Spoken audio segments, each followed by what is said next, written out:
ഫാക്ടിന്റെ ഓഹരി വിറ്റഴിക്കാൻ നീതി ആയോഗിന്റെ ശുപാർശ. സർക്കാരിന്റെ ഓഹരി 49% കുറയ്ക്കണമെന്നാണ് ശുപാർശ. എയർ ഇന്ത്യ ഉൾപ്പെടെ 22 പൊതുമേഖലാ സ്ഥാപനങ്ങളുടെ ഓഹരിയും വിറ്റഴിക്കണം. നഷ്ടത്തിൽ പ്രവർത്തിക്കുന്ന 76 പൊതുമേഖലാ സ്ഥാപനങ്ങളിൽ 26 അടച്ചുപൂട്ടാനും ശുപാർശ. വിവരങ്ങളുമായി എം സന്തോഷ് ചേരുന്നുണ്ട്. സന്തോഷ്, വലിയ ആശങ്ക ഉയർത്തുന്ന തീരുമാനങ്ങൾ, ഇതിന്റെ നിർദ്ദേശങ്ങൾ എങ്ങനെയാണ്?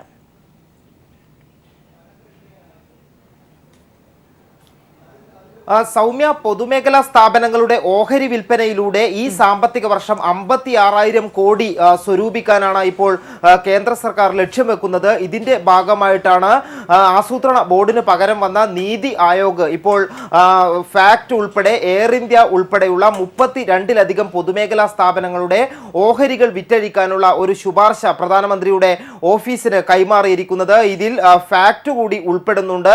ഫാക്ട് നാളുകളായി കേന്ദ്ര സർക്കാരിന്റെ കണക്കിൽ നഷ്ടത്തിൽ പ്രവർത്തിക്കുന്ന ഒരു സ്ഥാപനത്തിന്റെ പട്ടികയിലാണ്. അതുകൊണ്ട് തന്നെ ഈ ഫാക്ടിന്റെ ഉൾപ്പെടെയുള്ള ഓഹരികൾ വിറ്റഴിക്കാനാണ് ഇപ്പോൾ നീതി ആയോഗ് ശുപാർശ ചെയ്തിരിക്കുന്നത്. നിലവിൽ കേന്ദ്ര സർക്കാരിന്റെ കൈവശം 60%, അതിലധികവും 75%-ഓളം ഓഹരികളുള്ള പൊതുമേഖലാ സ്ഥാപനങ്ങളുടെ ഓഹരികൾ 49%-ആയി കുറയ്ക്കണം എന്നുള്ള ഒരു നിർദ്ദേശമാണ് നീതി ആയോഗ് മുന്നോട്ട് വെച്ചിട്ടുള്ളത്. ഇതുപ്രകാരം ഈ ഓഹരി വിറ്റഴിക്കലിലൂടെ 56,000-ഓളം കോടി രൂപ ഖജനാവിലേക്ക് സ്വരുക്കൂട്ടാൻ കഴിയുമെന്നും കേന്ദ്ര സർക്കാർ പ്രതീക്ഷിക്കുന്നു. കഴിഞ്ഞ രണ്ട് സാമ്പത്തിക വർഷത്തിനിടെ പൊതുമേഖലാ സ്ഥാപനങ്ങളുടെ ഓഹരി വിൽപ്പനയിലൂടെയും സർക്കാർ 56,000 കോടിയോളം രൂപ സ്വരൂപിക്കുകയും ചെയ്തിരുന്നു. ഇതിൽ കവിഞ്ഞ വലിയ രീതിയിലുള്ള ഒരു വരുമാനം ഉണ്ടാകാനുള്ള ഒരു മാർഗമായി പൊതുമേഖലാ സ്ഥാപനങ്ങളുടെ വിൽപ്പനയാണ് ഇപ്പോൾ കേന്ദ്ര സർക്കാർ ലക്ഷ്യം വെച്ചിരിക്കുന്നത്. നേരത്തെ തന്നെ ഫാക്ട് സാമ്പത്തിക പ്രതിസന്ധി നേരിടുന്നുണ്ട്. രാജ്യത്തെ തന്നെ രാസവള നിർമ്മാണ യൂണിറ്റുകൾ, അല്ലെങ്കിൽ ഏറ്റവും വലിയ ഒരു നിർമ്മാണ യൂണിറ്റാണ് ഫാക്ടിൻ്റെത്. ഇത് ഏറെക്കാലമായി വളരെയധികം പ്രതിസന്ധികൾ നേരിടുകയും ചെയ്യുന്നിട്ടുണ്ട്. നേരത്തെ കേന്ദ്ര രാസവള മന്ത്രി അനന്ത്കുമാർ ഫാക്ട് സന്ദർശിക്കുകയും ഫാക്ടിന് പുനരുദ്ധാരണ പാക്കേജ് ഉൾപ്പെടെ പ്രഖ്യാപിക്കുകയും ചെയ്യും എന്നെല്ലാം തന്നെ വിശദീകരിച്ചിരുന്നു. എന്നാൽ പിന്നീട് അത്തരത്തിലുള്ള നീക്കങ്ങളിലേക്ക് കേന്ദ്ര സർക്കാർ പ്രവേശിച്ചിട്ടില്ല. ഇപ്പോൾ നഷ്ടത്തിലുള്ള സ്ഥാപനങ്ങളുടെ പട്ടികയിലുണ്ട്. അതായത് സർക്കാരിന്റെ കണക്ക് പ്രകാരം ഫാക്ടിന്റെ ആകെ മൂല്യം വരുന്നത് -450 കോടി രൂപയ്ക്ക് അടുപ്പിച്ചാണ്. അതുകൊണ്ട് തന്നെ ഇത്തരത്തിൽ നഷ്ടം നേരിടുന്ന സ്ഥാപനങ്ങളുടെ ഓഹരികൾ വിറ്റഴിക്കാനാണ് തീരുമാനിച്ചത്. അതോടൊപ്പം തന്നെ സർക്കാരിന്റെ കീഴിലുള്ള പൊതുമേഖലയിൽ പ്രവർത്തിക്കുന്ന ഹോട്ടലുകളുണ്ട്, പഞ്ചനക്ഷത്ര ഹോട്ടലുകൾ ഉൾപ്പെടെയുണ്ട്. ഈ ഹോട്ടലുകൾ ചിലത് വിറ്റഴിക്കാനും അതോടൊപ്പം തന്നെ മറ്റ് ചില ഹോട്ടലുകളുടെ പാട്ടകാലാവധി, അല്ലെങ്കിൽ ഈ ഹോട്ടലുകൾ വാടകയ്ക്ക് കൊടുത്തിട്ടുണ്ട് ചില ഹോട്ടലുകൾ, അതിന്റെ കാലാവധി 50 വർഷം വീണ്ടും നീട്ടാനും ഉൾപ്പെടെയുള്ള തീരുമാനങ്ങളാണ് ഇപ്പോൾ കേന്ദ്ര സർക്കാർ കൈക്കൊണ്ടിരിക്കുന്നത്. നീതി ആയോഗ് അത്തരത്തിലുള്ള ഒരു നിർദ്ദേശമാണ്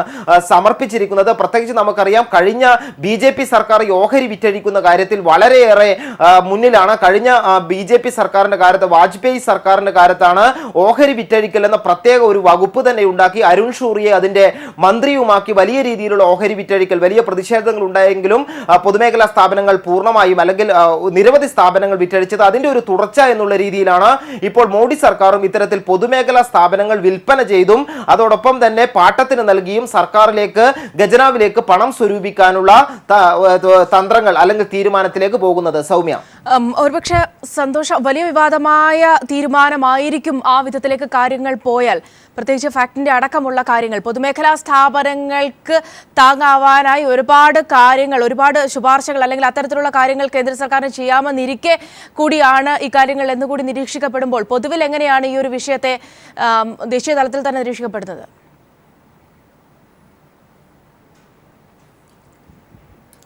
സൗമ്യ, മാറി മാറി വരുന്ന, അല്ലെങ്കിൽ കേന്ദ്ര സർക്കാരുകൾ പൊതുമേഖലാ സ്ഥാപനങ്ങളുടെ, നഷ്ടത്തിലുള്ള പൊതുമേഖലാ സ്ഥാപനങ്ങളുടെ ഓഹരികൾ സാധാരണ വിറ്റഴിക്കാറുണ്ട്. കഴിഞ്ഞ UPA സർക്കാരും ഇത്തരത്തിൽ സ്ഥാപനങ്ങളുടെ ഓഹരികൾ വിറ്റഴിച്ചിരുന്നു. പക്ഷേ രാജ്യത്തെ തന്നെ ഏറ്റവും പ്രധാനപ്പെട്ട സ്ഥാപനങ്ങളായിട്ടുള്ള, ഇപ്പോൾ ഫാക്ട് ഉൾപ്പെടെയുള്ള, എയർ ഇന്ത്യ ഉൾപ്പെടെയുള്ള കേന്ദ്ര സർക്കാരിന്റെ കീഴിലുള്ള ഏറ്റവും പ്രധാനപ്പെട്ട പൊതുമേഖലാ സ്ഥാപനങ്ങളുടെ ഓഹരി ശതമാനം സർക്കാരിന്റെ വിഹിതം 49%-ആയി കുറക്കുക വഴി പൂർണ്ണമായും ഇത് സ്വകാര്യ മേഖലയിലേക്ക് പോകുന്ന ഒരു സ്ഥിതിവിശേഷമാണ് ഉണ്ടാകുക. ഇത്തരത്തിലുള്ള നവരത്ന സ്ഥാപനങ്ങൾ, ഇത്തരത്തിലുള്ള പൊതുമേഖലാ സ്ഥാപനങ്ങൾ സ്വകാര്യ മേഖലയിലേക്ക് പോകുന്നതിനെതിരെയുള്ള പ്രതിഷേധവും ശക്തമായിട്ടുണ്ട്. പ്രത്യേകിച്ചും ഈ ഫാക്ട്, നമ്മുടെ നാട്ടിലുള്ള കേരളത്തിലെ ഏറ്റവും പ്രധാനപ്പെട്ട പൊതുമേഖലാ സ്ഥാപനങ്ങളിൽ ഒന്നായ ഫാക്ട്, ഈ ഫാക്ട് കഴിഞ്ഞ 10 വർഷമായി നഷ്ടത്തിലാണ് ഓടുന്നത്. അതിന് പലതരത്തിലുള്ള കാരണങ്ങളുമുണ്ട്. ഒന്ന്, ഉൽപാദനത്തിലെ കുറവും അതോടൊപ്പം തന്നെ അസംസ്കൃത വസ്തുക്കളുടെ കൂടിയ വിലയുമാണ് നഷ്ടത്തിലാകാനുള്ള ഒരു കാരണം. മറ്റൊന്ന്, കേന്ദ്ര സർക്കാർ കാണുന്നത്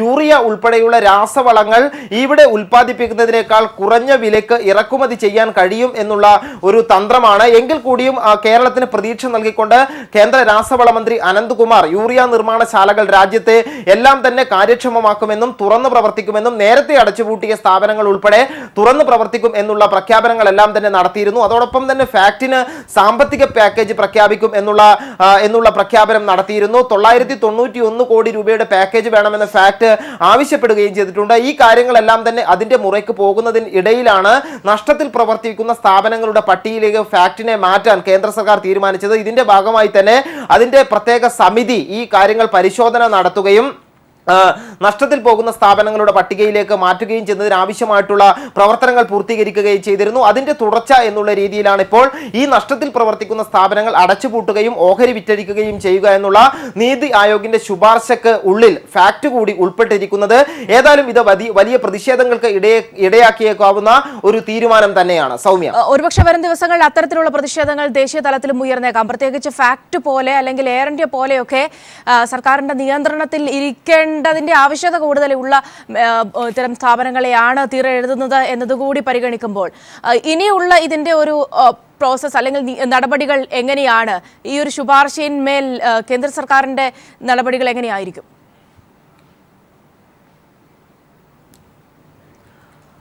സൗമ്യ, ഫാക്ട് കൂടാതെ air India, Chennai petroleum, Madras fertilizers ഉൾപ്പെടെയുള്ള സുപ്രധാന പൊതുമേഖലാ സ്ഥാപനങ്ങളാണ് ഇപ്പോൾ വിൽപ്പനക്ക് തയ്യാറായിരിക്കുന്നത്. കേന്ദ്ര സർക്കാർ നീതി ആയോഗിന്റെ ശുപാർശ ലഭിച്ചു കഴിഞ്ഞ സാഹചര്യത്തിൽ ഇത് പ്രധാനമന്ത്രിയുടെ ഓഫീസാണ് ഇതിന് അനുമതി നൽകേണ്ടത്. ഇത് അനുമതി നൽകി കഴിഞ്ഞാൽ ധനമന്ത്രാലയത്തിന്റെ ശുപാർശ കൂടി അല്ലെങ്കിൽ നിർദ്ദേശം കൂടി പരിഗണിച്ചുകൊണ്ട് ഇപ്പോൾ ബിജെപി നേതാവ് ശ്രീ ജോർജ് കുര്യൻ നമ്മോടൊപ്പം ടെലിഫോൺ ലൈൻ ചെയ്യുന്നുണ്ട്. ശ്രീ ജോർജ് കുര്യൻ, സ്വാഭാവികമായും പല സർക്കാരും നഷ്ടത്തിലുള്ള പൊതുമേഖലാ സ്ഥാപനങ്ങളുടെ ഓഹരികൾ വിറ്റഴിക്കുന്ന നടപടികൾ സ്വീകരിക്കാറുണ്ട്. പക്ഷേ എയർ ഇന്ത്യ പോലെ ഫാക്ട് പോലെ ഉള്ള സ്ഥാപനങ്ങളുടെ ഓഹരി വിറ്റഴിക്കൽ, അവിടെ പൂർണ്ണമായും സർക്കാരിന്റെ കയ്യിൽ നിന്നും ഇത് നഷ്ടമാക്കിക്കൊണ്ട് സ്വകാര്യ മേഖലയിലേക്ക് തീരെഴുതിക്കൊണ്ട് തന്നെയുള്ള നടപടിയെ എങ്ങനെ അംഗീകരിക്കാനാകും? അങ്ങനെ ഒരു തീരുമാനം എടുത്തതെന്നല്ലേ ഇപ്പൊ പ്രേക്ഷകർ കേൾക്കുക, മനസ്സിലാക്കുക എന്ന് പറഞ്ഞു കഴിഞ്ഞാല് ഒരു ശുപാർശയല്ലേ വന്നിരിക്കുന്നത്. ജനങ്ങളെ തെറ്റിദ്ധരിപ്പിക്കാവോ? എത്രമാത്രം ശുപാർശകൾ വരികയും അത് തള്ളിപ്പോവുകയും ചെയ്തിട്ടുണ്ട്.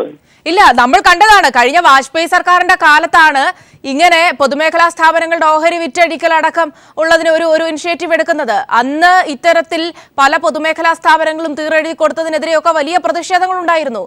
ഈ ഒരു സാഹചര്യത്തിലാണ് ഇങ്ങനെ ചർച്ച. ഞാൻ പറയാം, ഇന്ത്യയിലെ ഏറ്റവും വലിയ ഹോട്ടലായിട്ടുള്ള ഗ്രേറ്റ് ഈസ്റ്റേൺ ഹോട്ടല് പശ്ചിമ ബംഗാളിലെ ഇടതുപക്ഷ സർക്കാർ 2005 വിറ്റിരുന്നു പൂർണ്ണമായിട്ടും ലളിത് സൂരിക്ക്. അന്നിങ്ങനെയുള്ള ചർച്ചയൊന്നും കണ്ടില്ല. ഇത് നീതി ആയോഗിന്റെ ഒരു ശുപാർശയാണ്. ഇനി അത് ശ്രീ ജോർജ് കുര്യൻ, അത്തരം കാര്യങ്ങളൊക്കെ ഒരുപക്ഷെ നമ്മൾ ഇനി തുടരുന്ന അതിഥികൾ ആരെങ്കിലും അതിനെക്കുറിച്ച് മറുപടി പറയുമായിരിക്കും. ഇവിടെ ഫാക്ടിന്റെ കാര്യം നമുക്കറിയാം. അവിടെ ഒരു പുനരധിവാസ ഒരു പാക്കേജ് അടക്കം പ്രഖ്യാപിക്കപ്പെട്ട അല്ലെങ്കിൽ അങ്ങനെ ഒരു ഉറപ്പ് പോലും കേന്ദ്ര രാസവള മന്ത്രി നൽകിയിരുന്നു. ആ ഒരു സാഹചര്യത്തിൽ പോലുമാണ് ഇങ്ങനെ ഒരു ശുപാർശ വരുന്നത്. എങ്ങനെ ഇങ്ങനെ ഒരു ലിസ്റ്റിൽ ഫാക്ട് അടക്കം ഉൾപ്പെട്ടു, എയർ ഇന്ത്യ അടക്കം ഉൾപ്പെട്ടു? ദയവ് ചെയ്ത് ജനങ്ങളെ തെറ്റിദ്ധരിപ്പിക്കരുത്. ഇതൊരു ശുപാർശയാണ്. ഈ ശുപാർശയുടെ അടിസ്ഥാനത്തിൽ പ്രധാനമന്ത്രിയും അതുപോലെ തന്നെ മുഖ്യമന്ത്രിമാരും കൂടെ കൂടും. അവര് അത് സ്വീകരിച്ചെങ്കിൽ മാത്രമേ നടപ്പിലാകുകയുള്ളൂ. ഇതെല്ലാം തന്നെ ഇങ്ങനെയുള്ള നഷ്ടത്തിൽ ഓടുന്ന കമ്പനികളെല്ലാം തന്നെ ലാഭത്തിലാക്കാനുള്ള ശ്രമം നടക്കുന്നുണ്ട്. അതിന്റെ ഭാഗമായിട്ടുള്ള ശുപാർശയായിരിക്കാം ഇത് വന്നിരിക്കുന്നത്. ഇങ്ങനെ തെറ്റിദ്ധരിപ്പിച്ചുകൊണ്ട് പിന്നെ തിരുത്തുകയും ചെയ്യില്ല. ഇതൊക്കെ എന്ത് ക്രൂരതയാണ് ജനങ്ങളോട് ചെയ്യുന്നത്. കാരണം ഇത് വിറ്റു എന്നുള്ള രീതിയിലാണ്. അതേ സമയത്ത് ഞാൻ മുമ്പേ പറഞ്ഞതുപോലെയുള്ള കാര്യങ്ങൾ ഒരിക്കലും ജനങ്ങളോട് പറയുകയില്ല. അപ്പൊ ഇങ്ങനെ പക്ഷപാതപരമായിട്ടല്ല പറയേണ്ടത്. ഇങ്ങനൊരു ശുപാർശയുണ്ട്, അതിന് എതിർക്കേണ്ടവർക്ക് എതിർക്കാം. ആ കാര്യം ഞാൻ താങ്കളിലേക്ക് എത്താം. ശ്രീ ജോർജ് കുര്യൻ, ശ്രീ ചന്ദ്രപിള്ള കൂടി നമ്മുടെ ഒപ്പം ടെലിഫോൺ ലൈൻ ചെയ്യുന്നത്. ശ്രീ ചന്ദ്രപിള്ള, ഇവിടെ ശ്രീ ജോർജ് കുര്യൻ പറയുന്നത് ഒരു നിർദ്ദേശം മാത്രമാണല്ലോ എന്നാണ്. പക്ഷെ ആ നിർദ്ദേശത്തിനകത്ത് എങ്ങനെ ഫാക്റ്റും എയർ ഇന്ത്യയും ഒക്കെ ഉൾപ്പെട്ടു എന്നതുകൂടി ഗൗരവതരമല്ലേ? സർക്കാരിന്റെ ഓഹരി 49% ചുരുക്കുക, സ്വാഭാവികമായും പൂർണ്ണമായ നിയന്ത്രണം സർക്കാരിൽ നിന്ന് അല്ലാതാക്കുക എന്നതടക്കമുള്ള നിർദ്ദേശങ്ങളാണ്. ഇത് കേവലം നിർദ്ദേശങ്ങളായി മാത്രം കാണാൻ സാധിക്കുമോ? ഇപ്പോ നീതി ആയോഗിന്റെ ഭാഗത്തുനിന്ന് വന്നു എന്ന് പറയുന്ന ഈ നിർദ്ദേശം, അതിന്റെ കൂടുതൽ ഡീറ്റെയിൽസ് എന്റെ കയ്യിൽ ഇല്ലെങ്കിലും കിട്ടിയ വിവരങ്ങൾ വെച്ച് ഞാൻ പറയാം.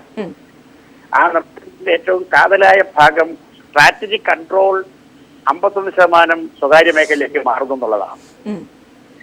അപ്പോ ഇന്ത്യ ഗവൺമെന്റിന്റെ ഉടമസ്ഥരുടെ സ്ഥാപനം വലിയ ഒരു ആസ്തിയും മറ്റെല്ലാ സൗകര്യങ്ങളും പ്രവർത്തന സാങ്കേതിക മികവും ഒക്കെ ഉള്ളൊരു കമ്പനിയുടെ ഉടമാവകാശം ഫലത്തിൽ 51% strategic control every decision can be take അവർക്ക് ചെയ്യാൻ കഴിയും. അപ്പോ അത് തന്നെ ഒന്ന് തെറ്റ്. രണ്ടാമത്, 2 മാസം മുൻപാണ് FSCTക്ക് 1000 കോടി രൂപയുടെ പ്രവർത്തന മൂലധനത്തിന്റെ ഒരു സഹായം ഒരുപാട് പഠനങ്ങളുടെയും ഒരുപാട് സന്ദർഭങ്ങളിലെ ചർച്ചകളുടെയും ശേഷം കൊടുത്തത്. അങ്ങനെ കൊടുക്കുമ്പോൾ ഗവൺമെന്റ് കണ്ടിട്ടുള്ളത് FSCTയുടെ മുഖ്യ പ്രശ്നം പ്രവർത്തന മൂലധനത്തിന്റെ അഭാവം മാത്രമാണെന്നാണ്. ഇപ്പോ വരുന്ന നീതി ആയോഗിന്റെ നിർദ്ദേശം കമ്പനിയുടെ നടത്തിപ്പ് തന്നെ മറ്റാരെങ്കിലും ചെയ്യേണ്ടതുണ്ടെന്നുള്ളതാണ്. അത് ഒരു തരത്തിലും യുക്തിക്ക് നിരക്കുന്നതല്ല.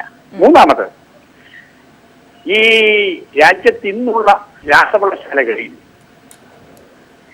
വരും വർഷങ്ങളിൽ ഏറ്റവും ലാഭകരമായി പ്രവർത്തിക്കാൻ കഴിയുന്ന ആദ്യത്തെ വ്യവസായ FSCTയാണ്. കാരണം പ്രകൃതിവാതകത്തിന്റെ വില ഏറ്റവും താഴെ നിൽക്കുന്ന ഈ കാലഘട്ടത്തിൽ ഇപ്പോൾ പെട്രോൾ ഗ്യാസ്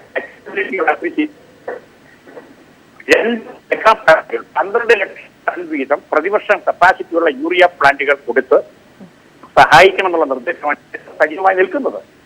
അങ്ങനെ ചെയ്യുമ്പോൾ ഒരു വർഷം 90 ലക്ഷം ടൺ യൂറിയ ഇറക്കുമതി ചെയ്യുന്ന രാജ്യത്തെ സംബന്ധിച്ചിടത്തോളം വിദേശ നാണയം ഉൾപ്പെടെ വലിയ തോതിൽ നേടാൻ അല്ലെങ്കിൽ അത് ആദായം ഉണ്ടാക്കാൻ കഴിയുന്ന ആ FSCT ഞാൻ താങ്കളിലേക്ക് വരാം. ശ്രീ ചന്ദ്രപിള്ള, താങ്കളുടെ ടെലിഫോൺ ലൈൻ ക്ലിയർ അല്ല. ശ്രീ ജോർജ് കുര്യൻ, ഇവിടെ നേരത്തെ താങ്കൾ ചോദിച്ച ആ ഒരു കാര്യം ഒരുപക്ഷെ ക്ലിയർ ചെയ്യപ്പെടേണ്ടതുണ്ട്. അതായത് നിർദ്ദേശം മാത്രമാണല്ലോ എന്ന തരത്തിൽ. പക്ഷേ ഇതുവരെയും ഇത്തരം പൊതുമേഖലാ സ്ഥാപനങ്ങളുടെ കാര്യത്തിൽ ഈ 2 വർഷം കഴിയുമ്പോഴും കേന്ദ്ര സർക്കാർ എന്ത് നിലപാടെടുത്തു എന്നുകൂടി പരിശോധിക്കപ്പെടുമ്പോഴാണ് ഈ ഒരു നിർദ്ദേശത്തിന്റെ ഗൗരവം നമ്മൾ ആ വിധത്തിൽ ചർച്ച ചെയ്യേണ്ടത്. ഫാക്ടിന്റെ കാര്യത്തിൽ തന്നെ എടുക്കാം. എയർ ഇന്ത്യയുടെ വിഷയത്തിലായാലും ആവർത്തിച്ചുള്ള ചർച്ചകൾ നടക്കുന്നു, അല്ലെങ്കിൽ ചർച്ചകൾ പോലും പലപ്പോഴും കൃത്യമായി നടക്കുന്നില്ല എന്ന ആരോപണം പോലുമുണ്ട്. ഫാക്ടിന്റെ കാര്യത്തിൽ പോലും കൃത്യമായ ഒരു ഇടപെടൽ ഇനിയും ഉണ്ടായിട്ടില്ല. നഷ്ടത്തിലുള്ള പൊതുമേഖലാ സ്ഥാപനങ്ങളെ, പ്രത്യേകിച്ച് ഫാക്ട് പോലെ നമ്മുടെ രാജ്യത്തിന്റെ തന്നെ അല്ലെങ്കിൽ സർക്കാരിന്റെ തന്നെ നിയന്ത്രണത്തിൽ ഇരിക്കേണ്ട, ഒരുപക്ഷെ ലാഭം ഉണ്ടാക്കിയാൽ അത് അങ്ങേയറ്റത്തെ ലാഭം, ഈ ഓഹരിക്കൊക്കെ അപ്പുറത്തേക്കുള്ള ലാഭം ലഭിക്കുമെന്നിരിക്കെ അവിടെ പുനരുദ്ധാരണ പാക്കേജ് അടക്കം നടക്കുന്നില്ല, ഇടപെടൽ ഉണ്ടാകുന്നില്ല എന്ന കാര്യം കൂടി പരിഗണിക്കുമ്പോഴാണ് ഇങ്ങനെ ഒരു നിർദ്ദേശത്തിന്റെ ആശങ്ക കൂടുന്നത്.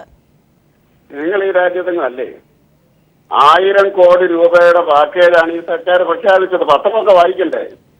അല്ല, അങ്ങനെയെങ്കിൽ അതിലൊരു ജനുവിൻ നിലപാടുണ്ടായിരുന്നെങ്കിൽ ഇങ്ങനെ ഒരു ലിസ്റ്റിൽ എങ്ങനെ ഫാക്ട് വരും? നരേന്ദ്രമോദി വന്നതിന് ശേഷം 1000 കോടി രൂപയുടെ, അതെല്ലാരും പ്രശംസിച്ചതാണ്. വെറുതെ ഒരു പാർട്ടിയുടെ ചാനലാണെന്ന് പറഞ്ഞിട്ട് അതൊക്കെ വിളിച്ച് പറയാതെ ജനങ്ങളെല്ലാവരും ജനങ്ങളാണ്. അപ്പൊ അതുകൊണ്ട് നിങ്ങൾ സത്യമായിട്ട് പറയണം, 1000 കോടി രൂപയുടെ പാക്കേജ് പ്രഖ്യാപിച്ചതാണ്. നരേന്ദ്രമോദി സർക്കാരാണ് FSCT പുനരുദ്ധരിക്കുന്നതിന് വേണ്ടിയുള്ള ശ്രമം നടത്തിയത്. അപ്പൊ ഏതോ ഒരു ശുപാർശ വന്നു എന്ന് പറഞ്ഞുകൊണ്ട് അത് മറച്ചു വെക്കാനുള്ളൊരു ശ്രമം നടത്തരുത്. ഇത് മാധ്യമധർമ്മത്തിനെതിരാണ്. നിങ്ങൾ ചർച്ച ചെയ്തോളൂ. ശ്രീ ജോർജ്, ഞാനൊരു പാർട്ടിയുടെ പ്രതിനിധിയല്ല. പക്ഷെ ഇവിടെ നമ്മൾക്ക് ഞാൻ ആ സാഹചര്യമാണ് പറഞ്ഞത്. എന്തുകൊണ്ട് അങ്ങനെയെങ്കിൽ ഇങ്ങനെ ഒരു നഷ്ടത്തിന്റെ കണക്കെടുക്കുമ്പോൾ എങ്ങനെ നീതി ആയോഗിന്റെ ലിസ്റ്റിൽ ഫാക്ടിന്റെ പേര് വന്നു? അങ്ങനെ പരിഗണിക്കപ്പെടേണ്ടതായിരുന്നോ ഫാക്ട്? ആ ഒരു പ്രാദേശിക വികാരം അല്ലെങ്കിൽ ആ ഒരു വികാരമെങ്കിലും നമ്മൾ കണക്കിലെടുത്തുകൂടെ? അല്ല, നിങ്ങൾ ആദ്യം തിരുത്തോ. ഇത് കേൾക്കുന്നത് മുഴുവൻ ഒരു പാർട്ടിക്കാർ മാത്രമാണെന്ന് ധരിക്കാതെ 1000 കോടി രൂപയുടെ പാക്കേജ് പ്രഖ്യാപിച്ച സർക്കാരിന്റെ ഒരു ശുപാർശ ഇത് തെറ്റാണ് എന്ന് പറഞ്ഞാൽ മനസ്സിലാക്കാം. ഇത് നിങ്ങൾ ഒന്നും ചെയ്തില്ല, ഈ സർക്കാർ ഒന്നും ചെയ്തില്ല എന്ന് പറഞ്ഞു കഴിഞ്ഞാൽ അത് തെറ്റാണ്. മാധ്യമധർമ്മത്തിന് എതിരായിട്ടാണ് നിങ്ങൾ ചെയ്യുന്നത്. 1000 കോടി രൂപയുടെ പാക്കേജ് പ്രഖ്യാപിച്ച സർക്കാരിന്റെ അല്ല, നീതി ആയോഗിന്റെ ഭാഗത്ത് നിന്ന് ഏതോ ഒരു കമ്മീഷന്റെ ശുപാർശ. ഇനി പ്രധാനമന്ത്രിയും മുഖ്യമന്ത്രിമാരും ഇരുന്നിട്ടാണ് തീരുമാനിക്കുന്നത്. പണ്ടത്തെ പോലെയല്ല, നമ്മുടെ നേരത്തെ പ്ലാനിംഗ് ബോർഡ് പോലെയല്ല നീതി ആയോഗ്. അപ്പൊ എല്ലാവർക്കും എല്ലാം പറയാനും ഈവൻ പിണറായി വിജയൻ ശ്രീ ജോർജ് കുര്യൻ ആ വിധത്തിൽ തെറ്റിദ്ധരിപ്പിക്കരുത്. പ്രതീക്ഷ നൽകുന്നതാണ്, ഞാൻ അതിലൊന്നും തർക്കിക്കുന്നില്ല. 1000 കോടിയുടെ പ്രഖ്യാപനം പ്രതീക്ഷ നൽകുന്നതാണ്. പക്ഷേ നിങ്ങൾ തന്നെ നിയോഗിച്ചിട്ടുള്ള അല്ലെങ്കിൽ കേന്ദ്ര സർക്കാർ തന്നെ നിയോഗിച്ചിട്ടുള്ള നീതി ആയോഗാണ് പറയുന്നത് ഇവിടെ ലാഭം എന്ന് പറയുന്നത് ഫാക്ടിന്റെ അടക്കം ഓഹരി വിറ്റഴിക്കൂ, സ്വകാര്യ മേഖലയിലേക്ക് കൊടുത്തു എന്ന് നിങ്ങൾ തന്നെയാണ് പറഞ്ഞത്. നിങ്ങൾ തന്നെ നിയോഗിച്ചിട്ടുള്ള നീതി ആയോഗാണ് ശുപാർശ നൽകിയിരിക്കുന്നത്. ഞങ്ങൾ തന്നെയല്ല. അതിന്റെ അകത്ത് പ്രധാനമന്ത്രിയും മുഖ്യമന്ത്രിമാരും കൂടെ കൂടിയിരുന്നാണ് തീരുമാനിക്കുന്ന പ്ലാനിംഗ് ബോർഡിന്റെ മാനസികാവസ്ഥയിൽ പറയരുത്. അപ്പൊ ഇത് ഇന്ത്യയെ മൊത്തത്തിൽ നഷ്ടത്തിലോടുന്ന കമ്പനികൾ. ശ്രീ ജോർജ് കുര്യൻ തിരികെ എത്താം. ശ്രീ കെ വി തോമസ് കൂടി നമ്മോടൊപ്പം ടെലിഫോൺ ലൈൻ ചേരുന്നുണ്ട്. ശ്രീ കെ വി തോമസ്, ഇവിടെ ഫാക്ടിന്റെ അടക്കമുള്ള കാര്യങ്ങൾ ശ്രീ ജോർജ് കുര്യൻ പറയുന്നത് 1000 കോടിയുടെ പാക്കേജിന്റെ ആ പ്രഖ്യാപനത്തെ കുറിച്ചൊക്കെയാണ്.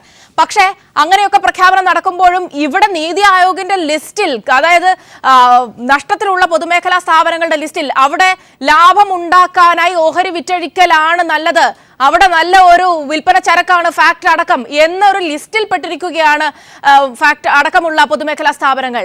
അവിടെ ഈ ഒരു പാക്കേജിന്റെ എവിടെ ഉണ്ടായിട്ടുള്ള പ്രഖ്യാപനത്തിലൊക്കെ ആശ വീണ്ടും പുലർത്താനാകുമോ? ഞാൻ FACTയുടെ കാര്യം പറഞ്ഞു. ഇന്ന് FACTയുടെ ചർച്ച വെച്ചിരിക്കുന്ന ദിവസമാണ്. FACTയെ സംബന്ധിച്ചിടത്തോളം കേന്ദ്ര ഗവൺമെന്റ് ചെയ്തിരിക്കുന്നത് നോൺ പ്ലാൻ എക്സ്പെൻഡിച്ചറിൽ നിന്നും 1000 കോടി രൂപ കടം കൊടുത്ത് അത് 13.5% പലിശയ്ക്കാണ്. ഇത് വളരെ ഭീമമായ പലിശയാണ്. കൊച്ചിൻ മെട്രോയ്ക്ക് പോലും 1.1 to 2% പലിശ മാത്രമേ ഉള്ളൂ. അപ്പൊ ഈ ഇഷ്യൂ ഞാൻ കഴിഞ്ഞ കൺസൾട്ടേറ്റീവ് കമ്മിറ്റിയിൽ മന്ത്രിയുടെ സാന്നിധ്യത്തിൽ റേസ് ചെയ്യുകയും അതിനെക്കുറിച്ച് ഇന്ന് ചർച്ച ചെയ്യാമെന്ന് അദ്ദേഹം പറഞ്ഞിട്ടുണ്ട്. അപ്പൊ FACTയോട് യാതൊരു കാരുണ്യവും ഈ ഗവൺമെന്റ് ഇതുവരെയും ചെയ്തിട്ടില്ല. പക്ഷേ ഒരു പുതിയ ഗവൺമെന്റ് വന്ന സാഹചര്യത്തിലാണ് ഞങ്ങൾ അന്ന് ഗവൺമെന്റുമായി സഹകരിച്ച് മുന്നോട്ട് പോയത്. അന്നത്തെ ചർച്ചകളിലെല്ലാം പറഞ്ഞിട്ടുണ്ട് FACTക്ക് വേണ്ടി ഒരു പാക്കേജ് ഉണ്ടാക്കണം. ഇപ്പൊ തന്നിരിക്കുന്ന 1000 കോടി രൂപ ഒരു ബാധ്യതയായിട്ട് മാറിക്കൊണ്ടിരിക്കും.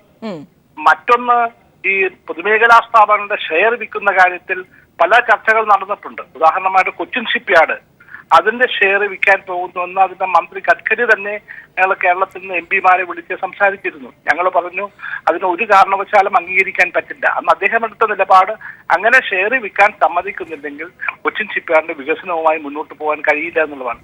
അപ്പൊ അവസാനം ഇപ്പൊ വന്നിരിക്കുന്ന നീതി ആയോഗിന്റെ സമീപനമാണ്. നീതി ആയോഗ് ഗവൺമെന്റിന്റെ പോളിസി ചേഞ്ചസ് സൂചിപ്പിക്കുകയാണ്. അപ്പോൾ ഇതൊക്കെ വളരെയധികം ചർച്ച ചെയ്യപ്പെടേണ്ട വിധയാണ്. നമ്മുടെ സാമ്പത്തിക മേഖലയിൽ പൊതുമേഖലാ സ്ഥാപനങ്ങൾക്ക് വലിയ പങ്കുണ്ട്. ഇപ്പോൾ FACTയെ സംബന്ധിച്ചിടത്തോളം അതിന്റെ ഷെയറും അത് നഷ്ടത്തിലാണെങ്കിലും അതിനൊരു വലിയ ഒരു സൽപ്പേരുണ്ട്. മാത്രമല്ല ഇപ്പൊ 403 ഏക്കർ സ്ഥലം FACTക്ക് സംസ്ഥാന ഗവൺമെന്റ് കൈമാറിയിരിക്കുന്നു. അന്നത്തെ ഒരു കണ്ടീഷൻ തന്നെ അത് FACTയുടെ വളർച്ചയ്ക്ക് വേണ്ടി ഉപയോഗിക്കണമെന്നുള്ളതാണ്. അപ്പൊ ഇത് ഏതാണ്ട് നമ്മുടെ പൊതുമേഖലാ സ്ഥാപനങ്ങളെല്ലാം വിറ്റ് സ്വകാര്യ മേഖലയ്ക്ക് കൊടുക്കുന്ന ഒരു സമീപനത്തോട് ഒരു കാരണവശാലും യോജിക്കാൻ കഴിയില്ല. ശ്രീ കെ വി തോമസ്, അവിടെയാണ് 49% സർക്കാരിന്റെ ഓഹരി കുറയ്ക്കുകയാണ്. എയർ ഇന്ത്യ അടക്കം ഉള്ള സ്ഥാപനങ്ങളെയാണ് ഈ വിധത്തിൽ ഈ ലിസ്റ്റിൽ ഉൾപ്പെടുത്തിയിരിക്കുന്നത്. ഇവിടെ നേരത്തെ ശ്രീ ജോർജ് കുര്യൻ സൂചിപ്പിച്ച കാര്യമുണ്ട്, ഇതൊരു നിർദ്ദേശം മാത്രമല്ലേ എന്ന്. പക്ഷേ നീതി ആയോഗിന്റെ ആ ഒരു ശുപാർശ ആ വിധത്തിൽ കാണാനാകുമോ? നമുക്കറിയാം കഴിഞ്ഞ വാജ്പേയി സർക്കാരിന്റെ കാലത്താണ് ഈ വിധത്തിൽ പൊതുമേഖലാ സ്ഥാപനങ്ങളുടെ ഓഹരി വിറ്റഴിക്കൽ ഒരു വലിയ ലാഭകരമായ ബിസിനസ്സായി ഒരുപക്ഷെ കൊണ്ടുവന്നത് തന്നെ. ഇതൊരു പോളിസി മാറ്ററാണ്. നീതി ആയോഗ് നമുക്ക് പ്ലാനിംഗ് കമ്മീഷന് പകരം വന്നിരിക്കുകയാണ്. ആ പ്ലാൻ അങ്ങനെ മാറ്റിയപ്പോൾ തന്നെ അതിനോട് അഭിപ്രായ വ്യത്യാസമുണ്ട്. ഇതിപ്പോ ഫൈനാൻസ് മിനിസ്റ്ററുടെ ഭാഗമായിട്ടാണ് നീതി ആയോഗ് മാറിയിരിക്കുന്നത്. അതല്ലാതെ സംസ്ഥാനങ്ങളുടെയൊക്കെ ഒരു പങ്കാളിത്തമുള്ള വിപുലമായ ചർച്ച ചെയ്യുന്ന പഴയ പ്ലാനിംഗ് കമ്മീഷന്റെ യാതൊരു മുഖവും ഇപ്പോഴത്തെ നീതി ആയോഗിനില്ല. തീർച്ചയായും ഇന്നത്തെ ഈ നിർദ്ദേശങ്ങളോടൊക്കെ ഉദാഹരണമായിട്ട് കഴിഞ്ഞ UPA ഗവൺമെന്റ് കാലത്ത് കൊച്ചിൻ ഷിപ്പ്യാർഡിന്റെ ഷെയർ വിൽക്കണം എന്ന ഒരു സമീപനം എടുത്തപ്പോൾ അന്ന് ഞങ്ങളെല്ലാം എതിർത്ത്, ശ്രീ ആന്റണി ഉൾപ്പെടെ ഞങ്ങൾ എതിർപ്പ് പ്രകടിപ്പിച്ചില്ല. അതുകൊണ്ട് തീർച്ചയായും നമുക്ക് പൊതുമേഖലാ സ്ഥാപനങ്ങളെ സംരക്ഷിക്കേണ്ട ബാധ്യത ഗവൺമെന്റിനുണ്ട്. ആ ബാധ്യത ഗവൺമെന്റ് നിറവേറ്റുന്നുണ്ടോ എന്ന് സസൂക്ഷ്മം പരിശോധിക്കാനും ആവശ്യമായ സമീപനങ്ങൾ ഈ കാര്യത്തിൽ എടുക്കാനും പൊതുസമൂഹത്തിനും പ്രതിപക്ഷ രാഷ്ട്രീയ പാർട്ടികൾക്കും. യെസ്, വളരെ നന്ദി ശ്രീ കെ വി തോമസ് ഈ അവസരത്തിൽ നമ്മോട് സംസാരിച്ചതിന്. പൊതുമേഖലാ സ്ഥാപനങ്ങൾ, നഷ്ടത്തിലുള്ള പൊതുമേഖലാ സ്ഥാപനങ്ങളുടെ ഓഹരി വിറ്റഴിക്കാൻ നീതി ആയോഗ് ശുപാർശ നൽകിയിരിക്കുന്നു.